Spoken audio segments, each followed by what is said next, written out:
ഇന്നൊരു ഞായറാഴ്ച ആയിട്ട് ഞാൻ കമ്പനിക്കാരനെ കൂട്ടി നമ്മളെ ആനയുടെ അടുത്തേക്കാട്ടോ പോകുന്നത്. ഇതാട്ടോ രാമനെ കൂട്ടി ഞാൻ ആനയുടെ അടുത്തേക്ക് പോയിക്കൊണ്ടിരിക്കുകയാണ്. അവിടെ എത്തിയിട്ടുണ്ട് കേട്ടോ. പോണ വൈക്ക് ബിസ്ക്കറ്റൊക്കെ വാങ്ങിയിട്ടുണ്ടായിരുന്നു നമ്മളെ ചെക്കന്, അതൊക്കെ കൊടുത്തു. ആശാന്തേ ആനേനെ കൊണ്ടൊന്ന് നടക്കാൻ പോകാനുള്ള പരിപാടിയിലായിരുന്നു കേട്ടോ. പോണത് വേറെ എങ്ങോട്ടല്ല, നമ്മുടെ രാഹുലിന്റെ വീട്ടിലേക്കാണ്.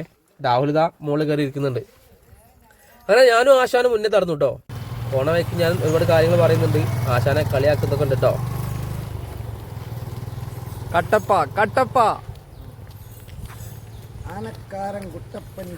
അങ്ങനെ ഞങ്ങളിതാ രാഹുലിന്റെ വീട്ടിലെത്തിയിട്ടുണ്ട്. അവരവിടെ ബിസ്ക്കറ്റും പഴമൊക്കെ ആയിട്ട് കാത്തിരിക്കുന്നുണ്ട് കേട്ടോ. ഭയങ്കര സന്തോഷമായിട്ട് അവർക്കും അവിടെ ചുറ്റുവട്ടത്തുള്ള ഒരുപാട് ആൾക്കാർക്കും ആന വന്നപ്പോൾ ആൾക്കാർക്ക് എന്തൊക്കെ ചെയ്യണ്ടേന്ന് അറിയില്ലായിരുന്നു. അങ്ങനെ ഞങ്ങൾ തിരിച്ച് അവിടെ നിന്ന് നേരെ അവിടെ എത്തി. അവിടെ കൊച്ചു ആരാധകൻ നമ്മളെ ആനനെ കാത്തിരിക്കണ്ടായിരുന്നു കേട്ടോ. വലുതായ പിന്നെ കൊച്ചുങ്ങൾക്ക് ചെറിയ ചെറിയ ആഗ്രഹങ്ങളൊന്നും ഉണ്ടാകുകയല്ലടാവേ. അതുകൊണ്ട് ഈ കൊച്ചു പറയും.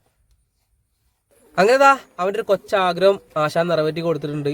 വൈകുന്നേരം ആയപ്പോൾ ഞാൻ അവരോടൊക്കെ യാത്ര പറഞ്ഞ് നേരെ വീട്ടിലേക്ക് തിരിച്ചു കേട്ടോ. രാത്രിത്തെ ഭക്ഷണം കഴിച്ചു. ഗോതമ്പ് ദോശയും കറിയായിരുന്നു കേട്ടോ. അപ്പം ശരി എന്നാ ഇന്നത്തെ വീഡിയോ ഇത്രയേ ഉള്ളൂ. Thank you.